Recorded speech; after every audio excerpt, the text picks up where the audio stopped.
The following pre-recorded broadcast is presented and paid for by friends of Fred R. Harris in the interest of informing the voters.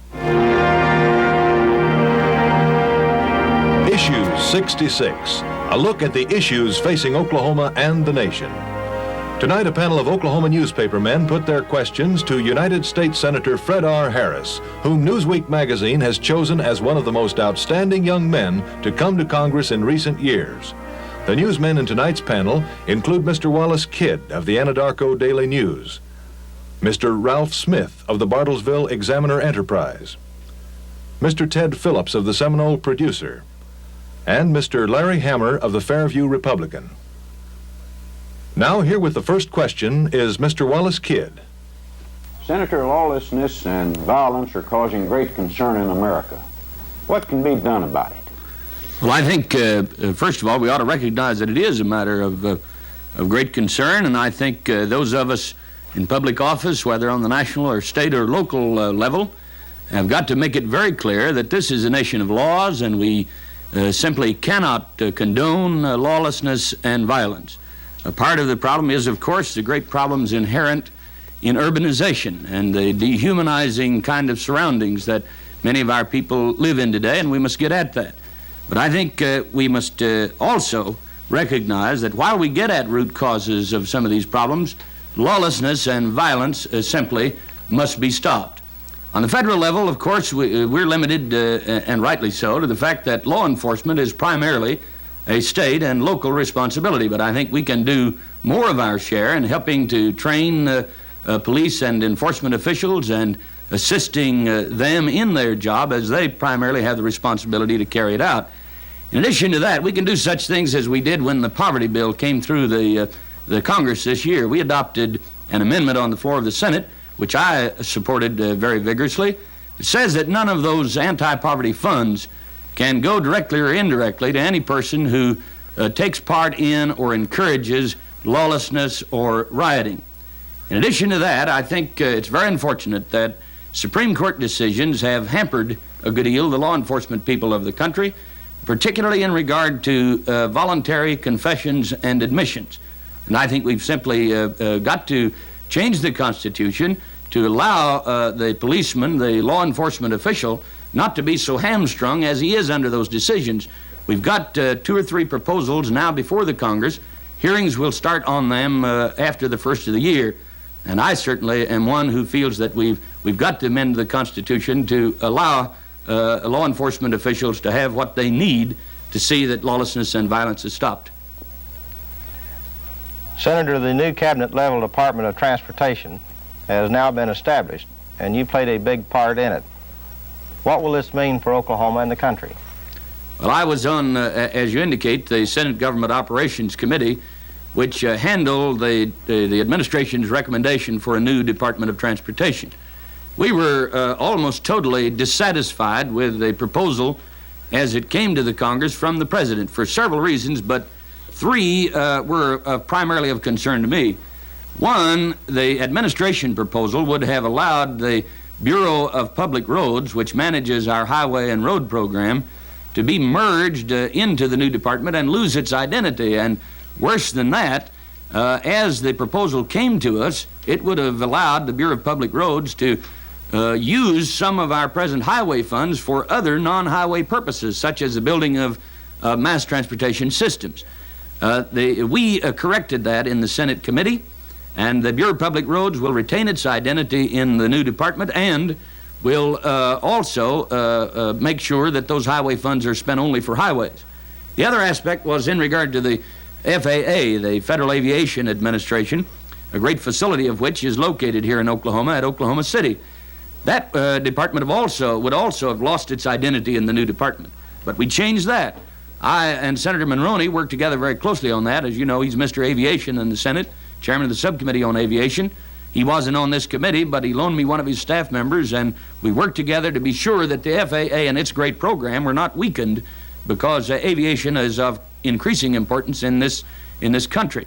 And lastly, very important to us was the Water Resources Development Policy.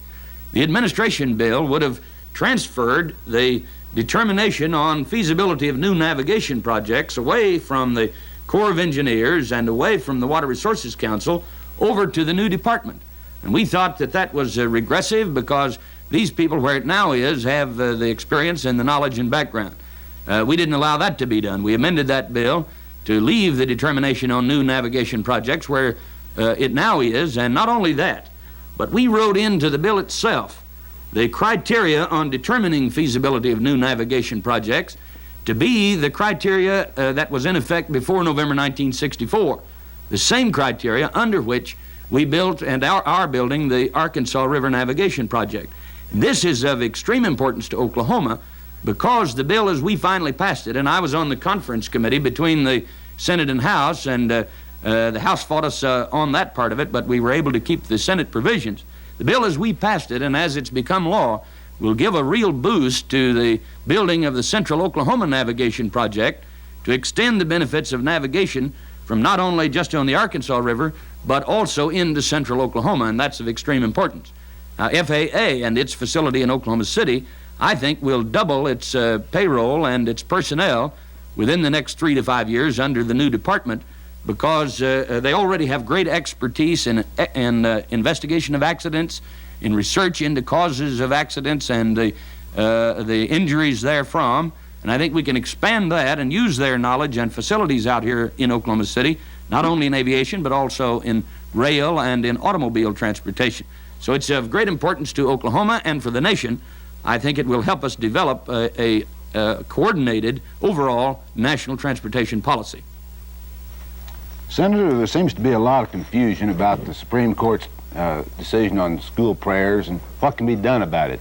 Would you comment on this, please? Yes, and it's certainly understandable, but that does cause great concern for all of us because two great principles are involved in the matter of prayer and Bible reading. One, I strongly, as do our people in Oklahoma and throughout the country, support and believe in prayer and Bible reading so long as it's voluntary. And then the other principle involved is the time-honored principle written into our Constitution in the Bill of Rights for separation of church and state. Now, these two issues come together, the separation of church and state and the right of voluntary prayer and Bible reading. The Supreme Court of the United States held that a school board or a state legislature could not require prayer and a certain kind of prayer or prescribed Bible reading or religious exercises. And the important thing there is required. We all believe in voluntary prayer and in voluntary religious exercises. The Dirksen Amendment that we had up before the Senate not only said that a local school board could permit, but it also said that a local school board could provide for prayer and other religious exercises. And therefore, according to the testimony and some 800 pages or more of testimony before the Senate Judiciary Committee, it is obvious that under that amendment, the local school board could prescribe or require or provide for, as the language says, a Catholic prayer or a Protestant prayer or a Jewish prayer, and thereby end the time-honored separation of church and state in this country. That amendment sought to amend the First Amendment to the United States Constitution, a part of the Bill of Rights, which Thomas Jefferson fought so hard for, first in Virginia and then in the United States Constitution itself. It's never been amended. The Bill of Rights have never been amended since this country was founded. And this, for the first time, would have amended it and opened up these grave concerns about establishing religion. I supported instead the By resolution, which, based upon their hearings and the experts who appeared before their committee, said that voluntary prayer and other religious exercises have not been prohibited, and it's the sense of the Congress of the United States that they may continue to be held. I believe in that. I'm supported in that, as you may know, by Dr. Herschel Hobbs, minister of the First Baptist Church in Oklahoma City, who was quoted in the Oklahoma City Times on October 8, 1966. Dr. Hobbs, as you know, is former president of the Southern Baptist Convention, and I'll read you what this article says. It said, the minister said, and talking to Dr. Hobbs, he opposed the Dirksen Amendment. He said, we don't need such an amendment. As implied in the First Amendment, he's talking about to the Constitution, we already have voluntary prayer and Bible reading, and I'm in favor of it. The article goes on, Dr. Hobbs fears that changing the amendment would lead to more tinkering and that eventually the clear separation as presently stated in the Constitution would be destroyed. I feel, he said, the government would eventually be supporting church-related institutions if we made these amendments. If we cut the First Amendment, it will bleed to death, Dr. Hobbs concluded. Now, I think that prayer and other religious exercises are too personal and too sacred to depend upon who may get elected to a local school board. And I think, as the Baptist Messenger recently wrote, all of us can institute and carry on in our homes voluntary prayer and religious exercises and Bible reading, and I think that'll have great impact on our children. And furthermore, we can, as I do, support voluntary prayer and religious exercises in our schools, and I'll continue to work for that kind of voluntary religious exercises. Senator, Oklahoma's economy is very dependent on the health of agriculture. What is the future of agriculture in Oklahoma, and is the farmer responsible for inflation? Well, that's actually two questions. The last one is the farmer responsible for inflation? I would answer that emphatically no. And that's not generally understood throughout the country. A lot of people who live in the Northeast think that the farmer's the fella who's raising these prices. Well, that's simply not true, because the prices now of the farm, of what the farmer gets, are not as high as they were, for example, 20 years ago. The housewife in America now is paying 25% of her dollar for, or 18% now, in 1965, 18% of her dollar for food, whereas in 1947 she paid 25% of her dollar for food. But the important thing to understand is that the farmer hasn't had his income raised very much. I joined with Senator Mondale and Senator McGovern in co-sponsoring a resolution we passed in the Senate, which says this, that no governmental agency, the Department of Agriculture, the Commodity Credit Corporation, the Department of Defense, the Federal Trade Commission, or anybody else can take any action which would tend to reduce the amount of money that the farmer gets for his products, so long as farm prices have not arrived at parity. And we need to do that. And the people in this government need to understand that it's not the farmer who's at fault. I, for one, have been one of those who's voted and supported billions of dollars of cuts in what I thought were unessential domestic spending to get at this matter of inflation. But you can't lay it on the farmer's back, and I think we need to make that clear. And those of us in the Congress who come from agricultural states have tried to do that. Another thing we've done, and this kind of action would be prohibited under that resolution, was this. The Department of Commerce not long ago put on export controls on cattle hides. That is, they restricted the number of cattle hides that could be sold outside the country. And they said this was necessary, or else leather prices would go up so, and shoe prices would therefore go up. Well, we in our delegation fought that. And we asked for and demanded a hearing before the Department of Commerce. We got one. We stated our position very strongly, as, for example, that out of a $10 pair of shoes, the price of the hides is only 68 cents. So you can't blame it on the rancher. And this is important because cattle industry is so important in Oklahoma and is a big part of agriculture in our state. We also pointed out that while the export controls on hides had been put on ostensibly to hold down shoe prices, the shoe people had gone ahead after that and raised their prices this last fall by 8 to 10%. So we got part of that rolled back, the export controls, but we weren't satisfied with that. And this indicates how we work together in our delegation. Tom Steed serves on the Senate, on the House Appropriations Committee, and Tom is known as a fellow that once he gets started, he's like a bulldog, and we are on this issue because it's important to Oklahoma. So he helped write into the appropriations bill in the House a provision that the Department of Commerce's budget, the money we gave them to operate that department, not one dime of it could be used to enforce these export controls on cattle hides. And Senator Monroney and I kept it in on the Senate side, and that now is the law. So we feel the farmer's not responsible for food price increases. We think other things are at fault, and that's why we've tried to get at them by such actions as holding down on unessential domestic spending. Senator, there's no doubt about the concern on the situation in Vietnam. Do you support our Vietnam policy? I do, Wallace.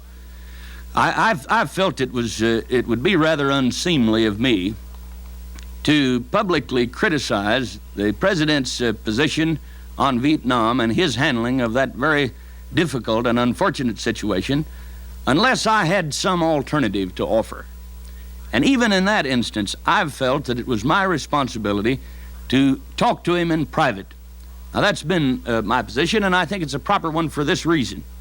What I say as a member of the United States Senate about the situation in Vietnam is not only published, say, in Anadarko or in Oklahoma, but according to the dispatches that we see from these other countries, it's also published in Hanoi and Peking and Moscow.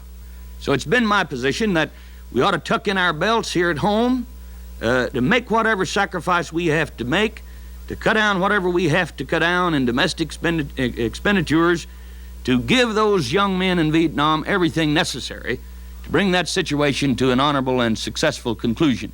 The President's been out in the Pacific at the Manila Conference.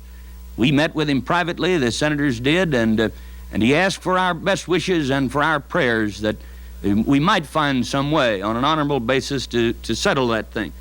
In the and he has mine, both my best wishes and my prayers. But we've got more than 300,000 young men, the finest young men America ever produced out there, and there's nothing theoretical about that.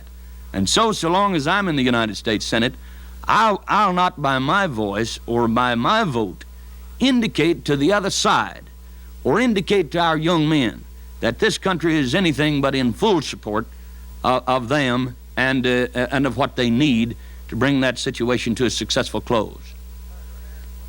Senator Harris, you're a member of the Senate Public Works Committee, the same powerful committee which the late Senator Robert S. Kerr served on for many years.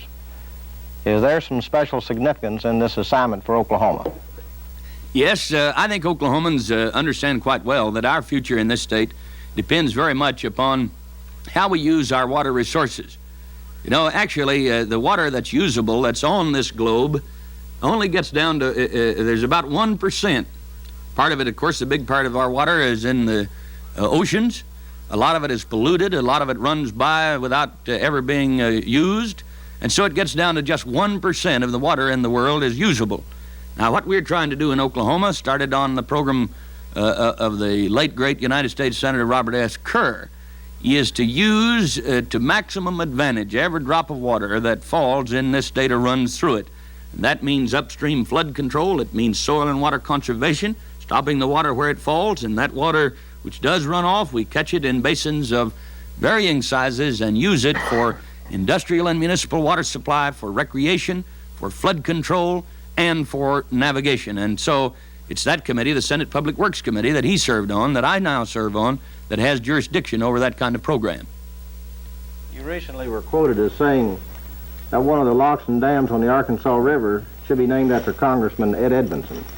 Wouldn't it be rather unusual to name such a facility after a living person? Well, it would be. We've done that. We've named, just here lately, we've named some projects in the country after living people. And I think it's so justified that it ought to be done.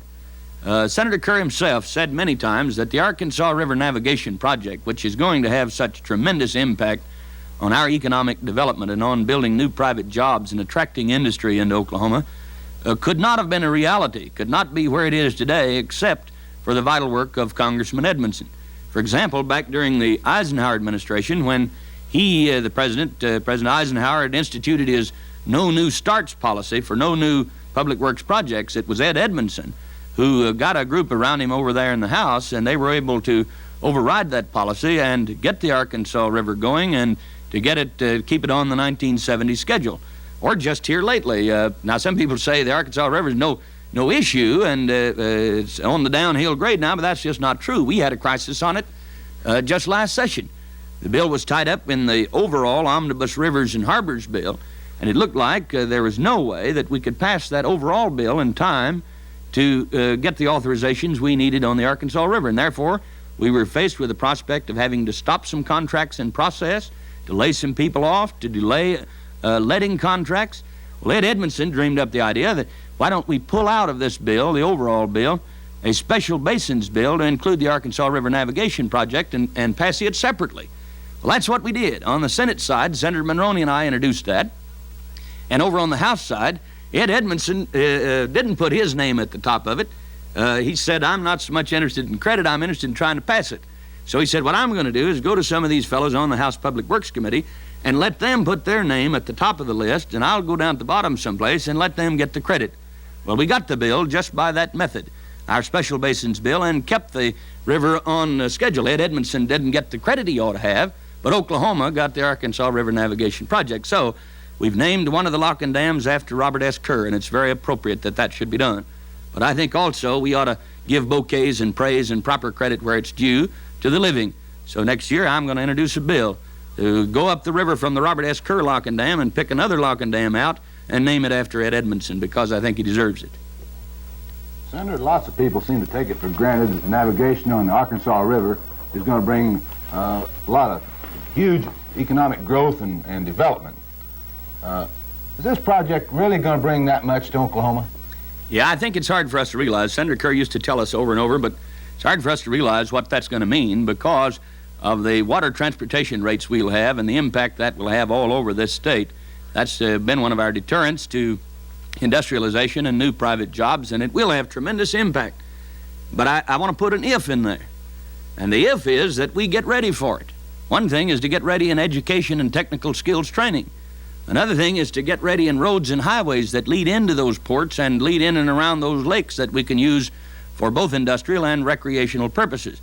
That's why we're interested in the Ozarks Regional Development Commission. One of the main purposes that we hope to serve through this Ozarks Regional Development Commission, headed up by my good friend Bill McCandless, formerly of Oklahoma City, is to do the planning together with Arkansas and Missouri to get these rates in line, to build the transportation, the road facilities, and so forth, to get the industrial expansion going, accelerated economic growth going, so that that navigation project will be fully used. With that, of course, it will have fantastic impact on this region of America and certainly on Oklahoma.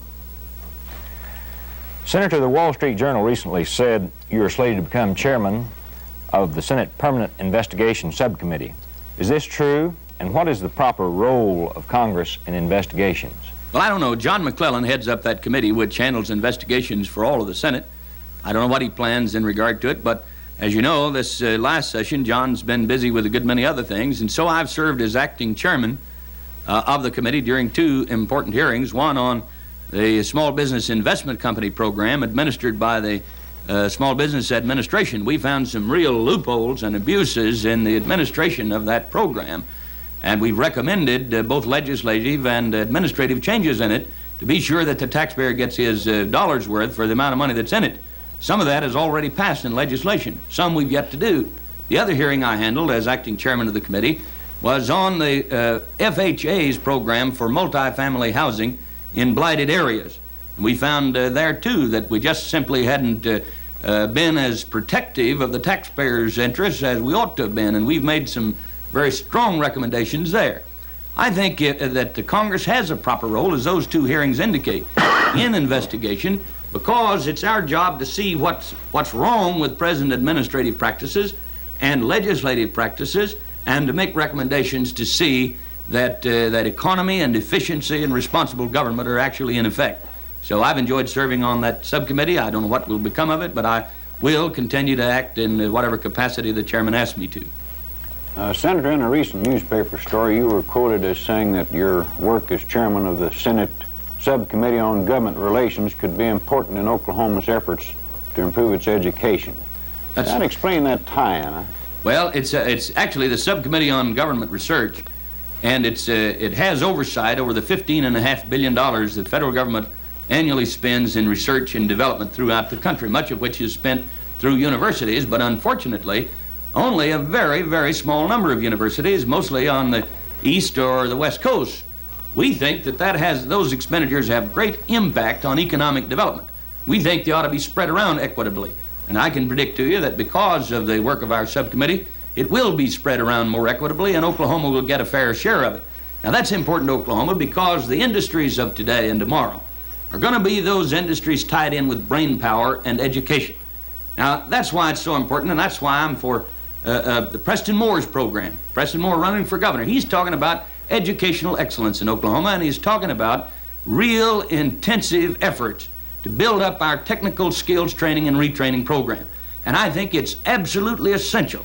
If Oklahoma is going to grow economically, that we not be satisfied with average in anything really, but certainly not average in education and in skills, but we've got to be excellent at the very top in this country, and that's the future of Oklahoma, and I hope to have a part in it with Preston Moore and our delegation to help build Oklahoma as a result of my chairmanship on this subcommittee on government research.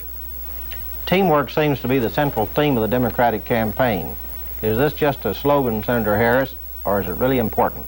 Well, it's really important. I can give you one example. Our delegation serves on committees. Every one of us have different committee assignments, so that any problem that comes up that's important to Oklahoma, we've got at least one man on the proper committee to look after that thing. I just take this, for example. Jed Johnson, down in the 6th District, is on the Armed Services Committee in the House, which is the most prestigious committee in the House, and it's really marvelous that in his first term he could get on that, and not only on it, but he ranks already 7 from the bottom on that committee. Well, now, we've got a good many military installations in Oklahoma, and some are in his district. And we're working on Clinton Sherman Air Force Base now, first to see if we can't get the government to use it itself against the plans that have been announced, or if we can't get them to continue to use it because of that great investment they've got there, then we want to find some other use for it. Jed's leading that fight because he's on the Armed Services Committee. Lately, we've got a new detachment of people assigned to Altus Air Force Base, and they had to go somewhere in the country, and we felt that was an excellent place for them to go, and Jed was able to lead that. But even outside his district, you take Tinker Air Force Base. We were trying to get a new building, bachelor's officers' quarters, for Tinker Air Force Base this year. It's very badly needed because of the new people that have come in out there, and they're badly underhoused at Tinker Air Force Base, and so it wasn't in the budget. Well, Jed Johnson led the fight on that despite the fact it wasn't in his district, because a lot of people in his district work there, and because it's important to Oklahoma. So teamwork is important. Senator, excuse me, we have time maybe for one more question. If Ted, do you have a... Yeah, Senator, Oklahoma's congressional delegation has been lauded from many quarters as one of the strongest in the nation. Do you believe this, and if so, why? Well, we are effective, and it's generally recognized in Oklahoma and Washington that that's so.